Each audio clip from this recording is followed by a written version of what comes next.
So dito naman tayo ngayon mga kababayan sa pangalawang balita na ating nasagap ngayong araw mga kapatid. Ito lap trip na naman to mga kababayan. Senator Robin Padilla itinuturing na karangalan di umano ang posibleng pagiging running mate ni BP Sara. ang bilis magbago ng desisyon ni Robin Kung kahapon lang mga kapatid, doon sa ating isang vlog, kung kahapon sinabi niya na wala na daw future yung ating bansa, kaya mag-a-abroad na lang daw silang magpamilya. Ngayon mga kapatid, itinuturing daw ni Padilla na malaking karangalan ang panawagan ng kanyang mga supporters na maging running mate ni BP Sara. Hindi rin opportunista tong animal na to Pero bago tayo magpatuloy mga kababayan, huwag niyo po sanang kalimutang i-like ang ating video para i-share pa po ni YouTube sa iba pang hindi pa nakakapanood. So for context mga kapatid, panoorin muna natin itong isa pang balita galing sa Billionaire News Channel at bigyan po natin ng ating personal na opinion at reaksyon. 2 taon bago ang eleksyon, ilang pangalan ang lumulutang bilang katandem ni VP Sara. Parang sigurado na kayong mananalo si Sara. Or parang sigurado na kayong makakatakbo pa si Sara. Diba? Kasi mga kung tatanungin, baka hanggang May 2026 lang yan Diba mga kapatid? Baka hanggang May 2026 lang yan. Nagpaplano na kayo dyan hindi nyo pa nga alam kung malalagpasan itong impeachment Tsaka na kayo magplano, pag sigurado ng panalo si Sara laban dito sa impeachment ng kinakaharap niya. Masyado naman kayang advance. Sino-sino kaya sila? Alamin sa exclusive agenda report ni Ched Gatchalian.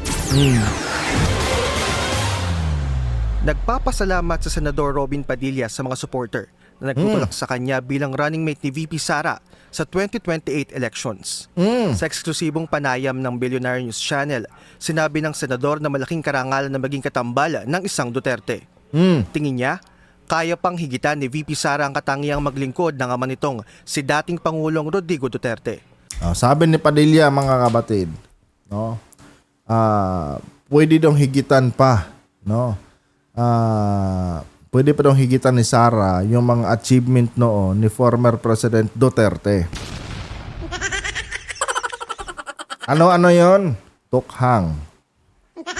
Na may 30,000, mahigit 30,000 Pilipinos na casualties.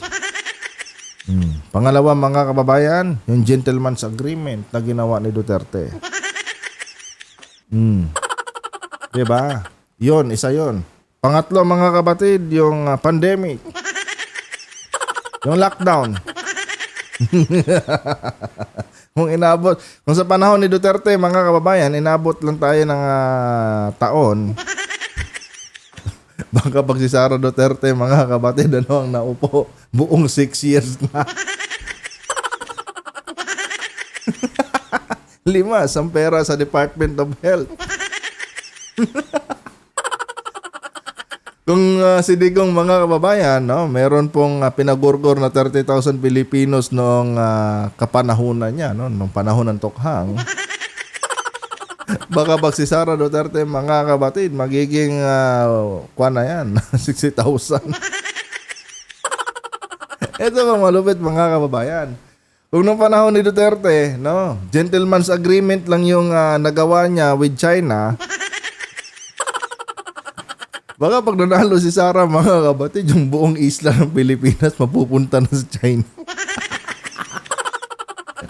Sabi ni Padilla pwede pa daw higitan ni Sara Duterte yung mga nagawa ni Digong. Kawawa mga kababayan.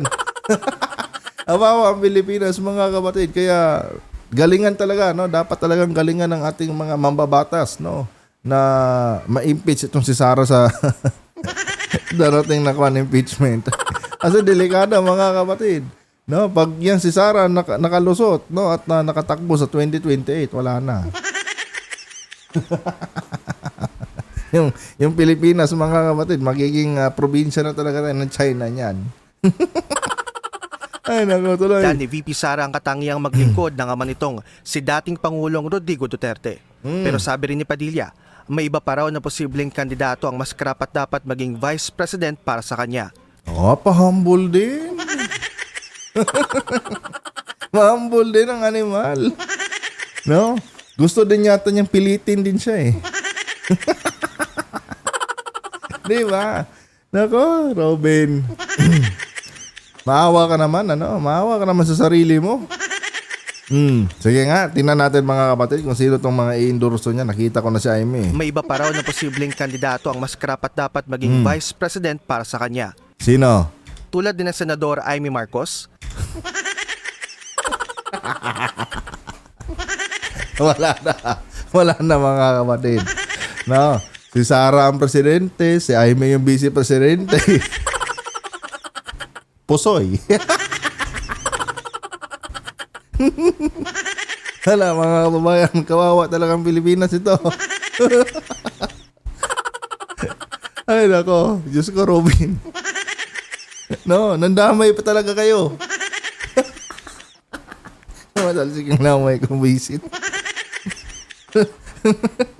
Wala na mga kapatid. No, kawawa tayo. Pusoy na pusoy ang Pilipinas mga kababayan kapag si Aimee naging vice presidente ni Sara.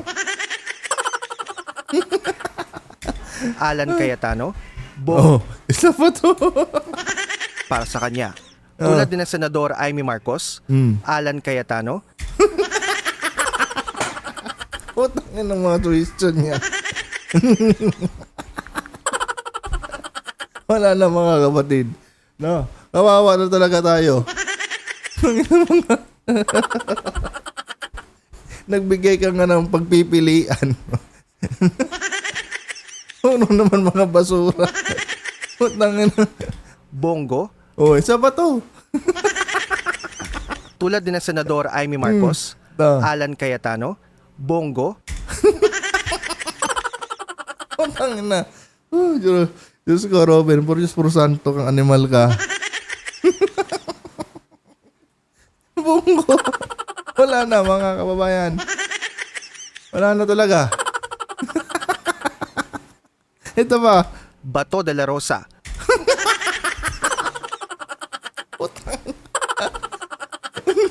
Sabi ko sa'yo, lap trip to eh.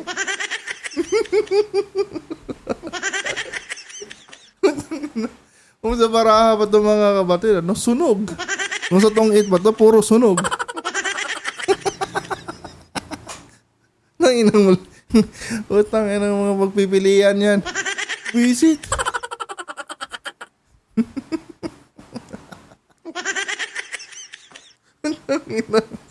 Ang lupit mo. Ang lupit mo, Robin. Ang lupit mo talaga, Padilla.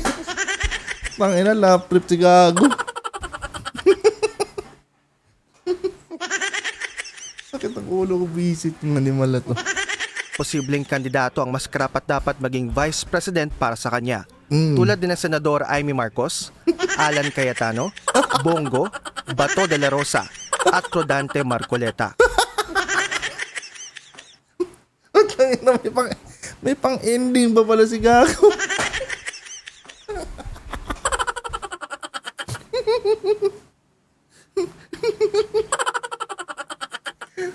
Tangina, may pang-ending pa si gago.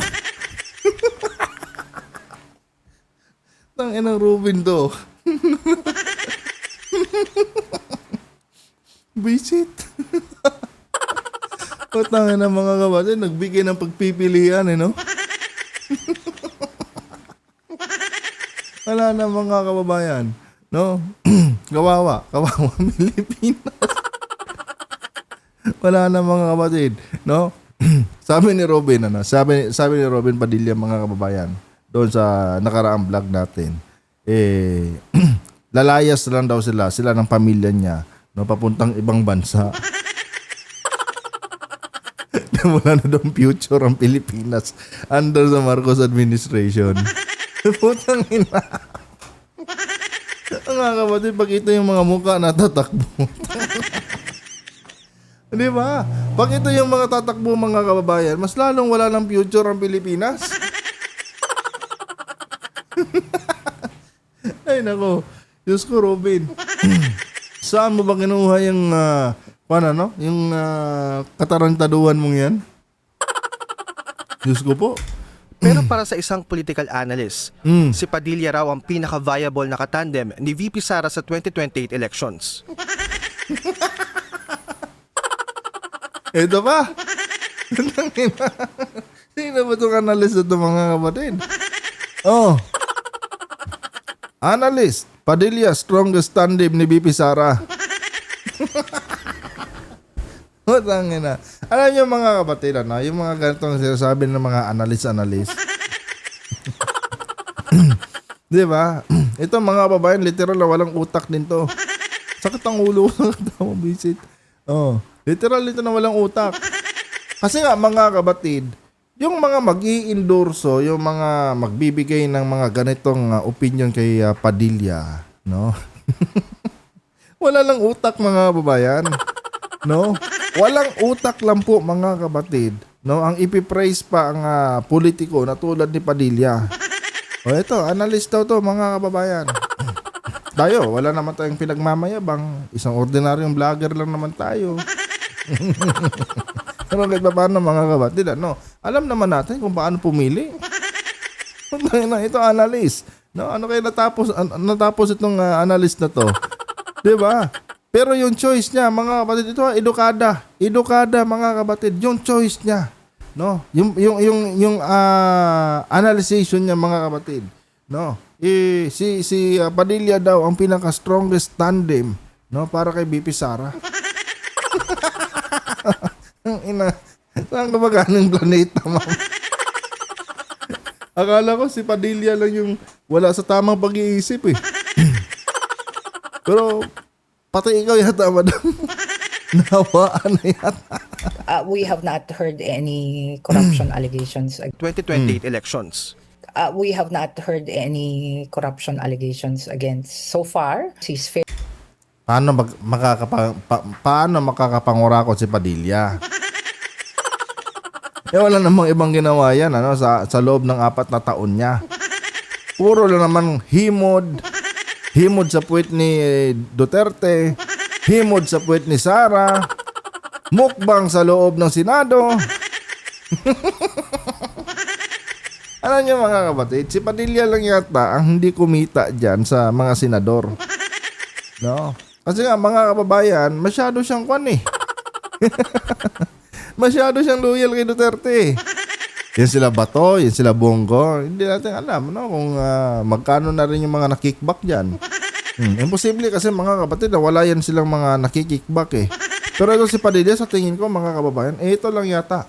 No, ang walang na dispalkong pera dyan sa loob ng Senado. No, among doon sa kanilang mga kasamahan sa Juan Duterte Black, siya lang yata talaga ang pinakamahina diyan. Yung tipong walang nakupit. Mga kababayan? Wala nang ibang ginawa. Tambay sa Senado, hima sa bigote. Di ba? Tapos, pagka merong hearing, pagka hindi siya nabibigyan ng attention, maya-maya, nagmamaoy na si Gago. Naghahamon na ng suntukan.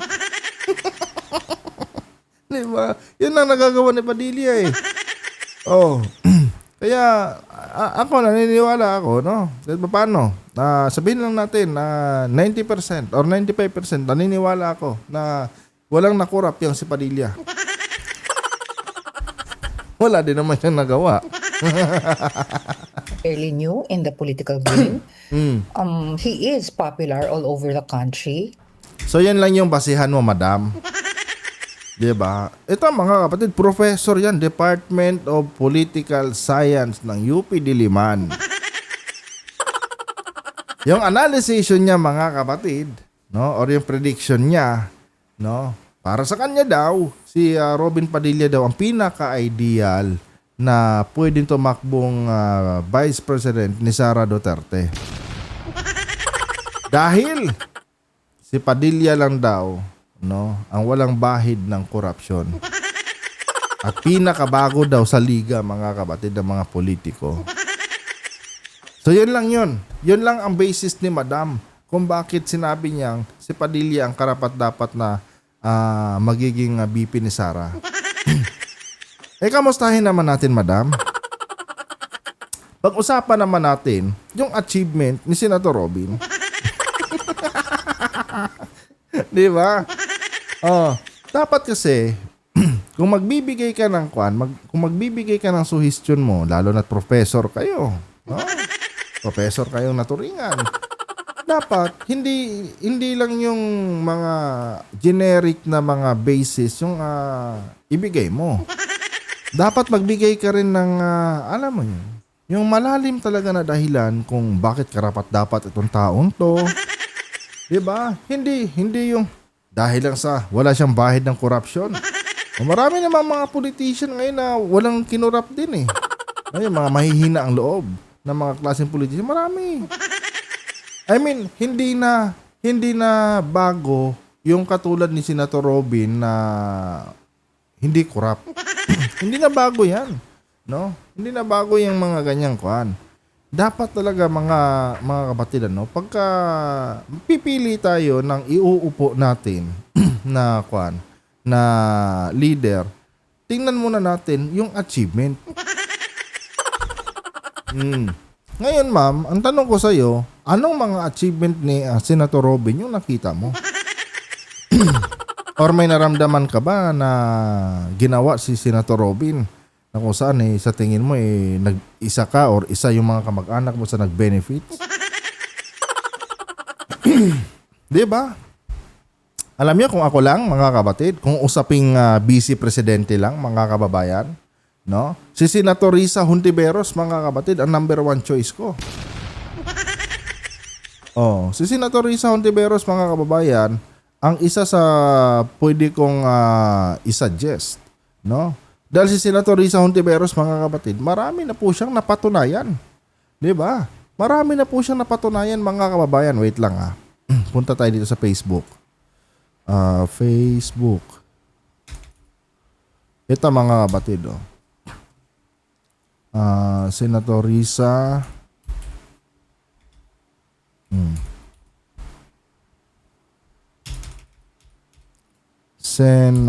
Risa Hontiveros. Kung usaping lang, mga kababayan, achievement, ito si Senator Risa, mga kapatid, isa ito sa karapat-dapat talaga, no? May napatunayan na to sa kanyang Tapos may kumbaga, mga kababayan, may malinaw na ano bang tawag doon? Nakalimutan ko tuloy. Buisit na Robin na to Kumbaga, may malinaw na goal si Senator Risa, no, sa kanyang pagiging leader. 'Di ba? Meron siyang mga siniset, mga kapatid, na mga goals na ito kailangang makuha natin to, no? Dapat ito kailangang maipasa natin to para sa ating mga kababayan. And isa pang bagay, mga kapatid, no, na nagustuhan ko kay Senator Risa Hontiveros, malaki po yung kanyang pagrespeto sa mga kababaihan. 'Di ba? Malaki po, mga kababayan. Laging pagbibisitahin niyo tong page ni Senator Risa, mga kapatid, lagi po nating makikita dito na ini-emphasize niya ang women empowerment. 'Di ba? Kumbaga, mga kababayan, ini-encourage niya, no, yung boses ng yung ating mga kababaihan, ini-encourage niya na iangat yung mga boses nila, no, ipakita yung kanilang kakayanan. 'Di ba, may mga ganong bagay si Senator Risa na nakikita natin Compare mo naman, mga kapatid, kay Robin Padilla. Ito, mga kapatid, sa dagupan to nangyari Si Madam Belen Fernandez pa yung kasama niya dito. At talagang inano siya dito, mga kababayan, talagang hinangaan siya ng mga dagupenyo, no? Talagang maraming mga dagupenyo, mga kapatid, ang sumuporta kay Senator Risa noong nakaraan. Ito, tingnan nyo. 'Di ba? I mean, bakit ka mo mga kababayan, marami ang nakikinig kay Senator Risa? Kasi nga, mga kapatid, may nakikita sila sa babaeng ito, no? Meron silang nakikita na track record. Hindi naman sa pinopromote ko si Senator Risa, ha? Pero kung usapin lang din naman mga kababayan, ano, kung usaping preference lang sa pagka-vice presidente, mga kapatid, itong mga binanggit dito, ano, ni Padilla, na mga mga kababayan, itong mga to, si Amy, si Cayetano, si Bato, si Bongo, si Marcoleta, mga kapatid, walang sinabi yan dito. No? Kung achievement lang ang pag-uusapan natin. Kaya sobrang sakit ng ulo ko kanina, mga kababayan. Ganun pa naman ako pag tumawa. No? Sobrang sakit ng ulo ko. Wala na. No, halimbawa lang makalusot si Sara Duterte by 2028, mga kababayan. No, makalusot siya at malusutan niya itong impeachment siya at makatakbo siya by 2028. Mga kapatid, kawawa na ang Pilipinas kung ito pa yung magiging vice presidente ni Sara. Sakit na nga sa ulo natin si Sara Duterte, mga kababayan. Ito pa yung mga pagpipilian natin, no, sa magiging running mate niya. 'Di ba? Wala na, lalong pusoy na pusoy ang Pilipinas, mga kapatid. Idagdag mo pa tong suwestyon ni Madam. Si Padilla daw ang pinaka-the best na itatandem kay Sara. Wala na, mga kababayan. No? Hopeless. Hindi lang walang future yung ating bansa. No? Kung si Padilla, sabi niya, wala na daw future yung ating bansa, mga kapatid. Nako, pagka halimbawa lang, no, nagkatotoo itong prediction ni Madam, manalo si Sara Duterte, no, at maupo si Robin Padilla. Hindi lang walang future, mga kapatid, talagang hopeless. No, hopeless na po yung ating bansa niyan. Diba? Kayo, tatanungin ko, no? Dalawa lang ang pagpipilian natin ngayon, ha? Kasi yun lang naman yung alam natin na pinag-uusapan natin ditong pangalan. Kung kayo ang papipiliin ko, mga kapatid, sino sa mga ito ang iboboto nyo? No? Simula kay Amy, no? Kay dito kay Cayetano, kay Bato, kay Marcoleta, kay Bongo at kay Padilla. Sino, no, sa kanila ang pipiliin nyo? No, isama na natin si Senator Risa. Sino sa Amy, Cayetano, Bongo, Bato, Padilla, Marcoleta? Sino sa pito, mga kapatid, including Senator Risa, sino sa pito, mga kababayan, na binanggit ko ang mas prefer nyong maging vice presidente? Diba? Huwag na natin muna pag-usapan yung presidente, mga kapatid. No, huwag na muna natin isali dito si Sara. Sa vice presidente lang tayo, sa usaping vice presidente. Sino ba ang gusto nyo? Sa pito. Kasi kung ako ang tatanungin, mga kababayan, si Hontiveros ang pipiliin ko. No? Si Hontiveros, mga kapatid. No? Kung tatakbo si Senator Risa, di ba? Kung tatakbo siya, halimbawa, tatakbo si Leni tapos tatakbo siyang vice presidente ni Leni. Ito talaga ang prefer kong vice presidente, mga kapatid. No? Kumpara naman sa, Diyos ko, Robin Padilla, Rodante Marcoleta, Cayetano, Amy Marcos. Tapos winerte si Sara, nanalo. Tapos ang makakalusot si Padilla or di kaya si Marcoleta or di kaya si Cayetano or si Amy. Wala na, mga kababayan. Patay na ang Pilipinas niyan. Kawawa ang Pilipinas, mga kapatid. Diyos ko po. We have not heard any corruption allegations against so far. She's fairly new. Ang baba ng ang baba ng basihan ni Professor. Dahil lang walang corruption. I mean, yung ganyan, mga kapatid, isa po 'yan, no, sa mga dapat ating tignan. Dapat ang isang politiko walang bahid ng korupsyon, no? Pero hindi dapat diyan na lang tayo iikot, diyan na lang tayo magi-stick, no? Sa walang bahid ng corruption. Kailangan kasi ang pinag-uusapan natin dito is second to the highest position of the land, no? So dapat, mga kababayan, yung iuupo natin diyan, yung karapat-dapat naman, yung tipong may nagawa na bilang lingkod bayan. Si Padilla kasi, mga kapatid. Si Marcoleta. Diba? Si Cayetano. Si Bato. Inay ko po, si Bato. Tapos si Bongo. Putang Wala na mga kababayan. No, talo na. Yes, go. In the political game. He is popular all over the country. Loyal din daw si Padilla sa mga Duterte. Nako. Utang ina. Yan, yun na nga ang problema. Yun na nga ang problema, mga kababayan. Yung loyalty ni Padilla, wala sa Pilipinas. Oo, wala sa Pilipinas. Wala sa mga Pilipino. Nandoon kay Duterte. Ang kailangan natin pag nag-upo tayo ng leader, mga kabatid, no? Ang kailangan natin, yung may malasakit sa mga kababayan natin.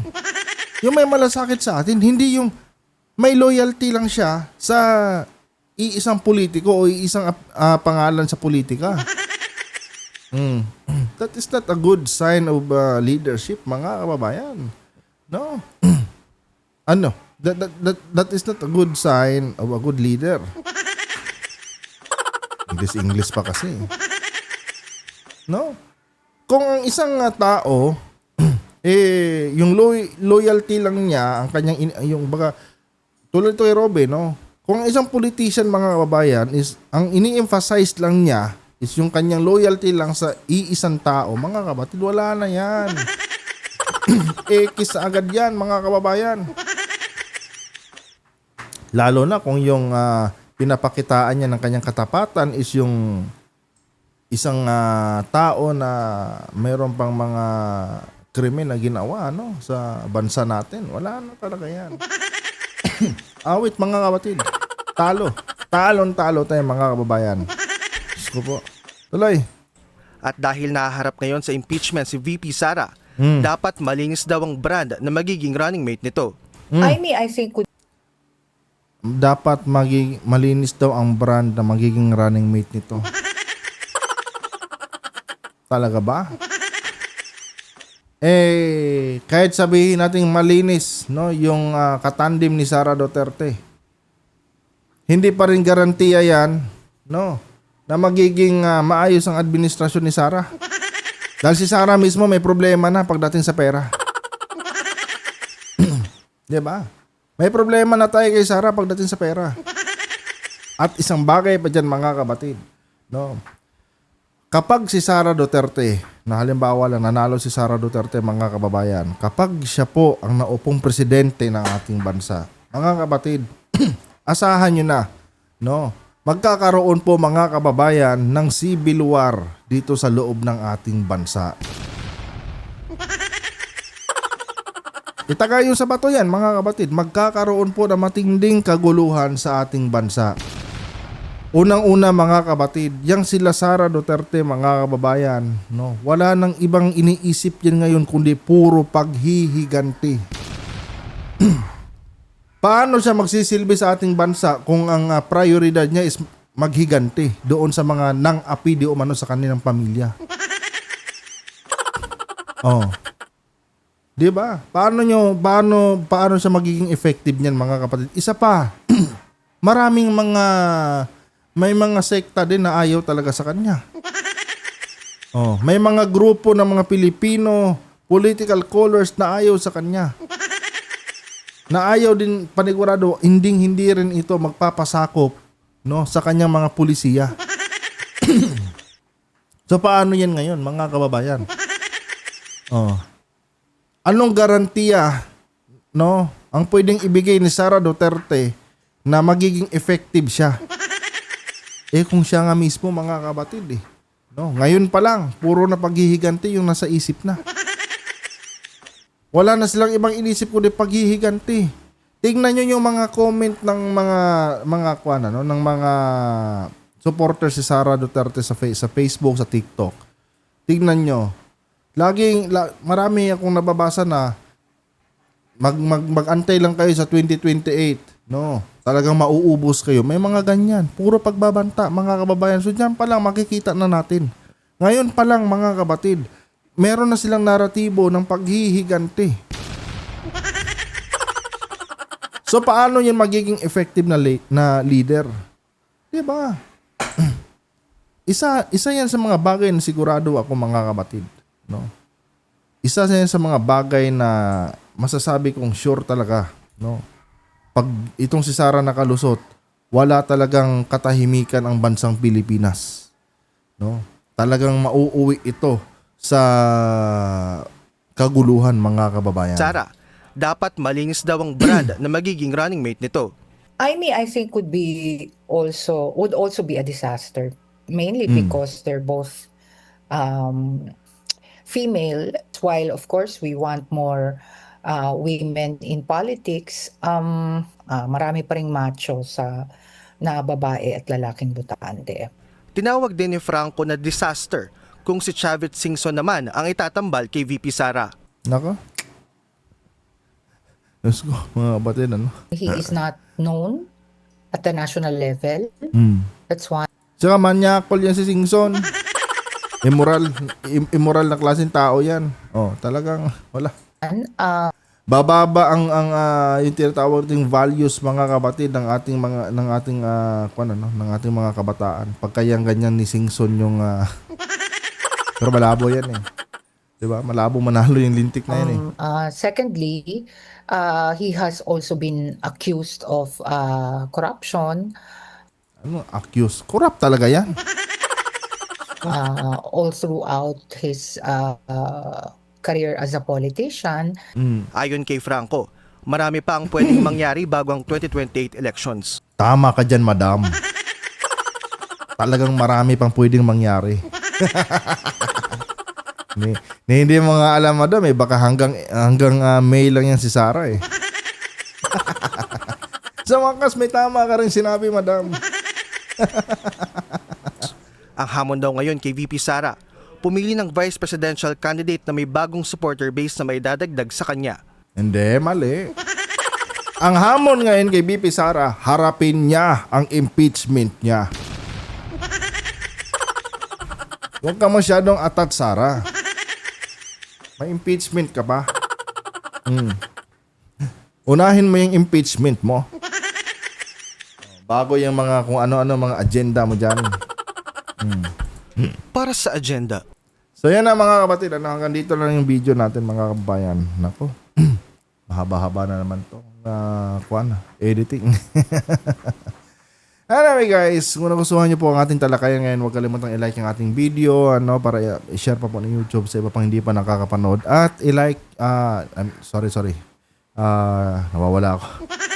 Mag-subscribe na rin kayo. No. Kung hindi pa kayo nakapag-subscribe para maging updated kayo lagi, mga kapatid, sa aking ina-upload dito na video sa ating YouTube channel. Nandito na lang, mga kababayan, ulitin ko na naman sa inyo, lahat ng ating sinasabi dito ay personal ko lamang na opinion at hindi ito sumasalamin, mga kapatid, sa opinion ng mga eksperto. No, bawat opinion natin ay nire-respeto po yan natin, mga kapatid. Kung hindi kayo agree sa mga sinasabi ko dito, good. Kung agree kayo, good pa rin. No? May demokrasya tayo, mga kababayan. Ika nga ni Senator Robin Padilla. Adios.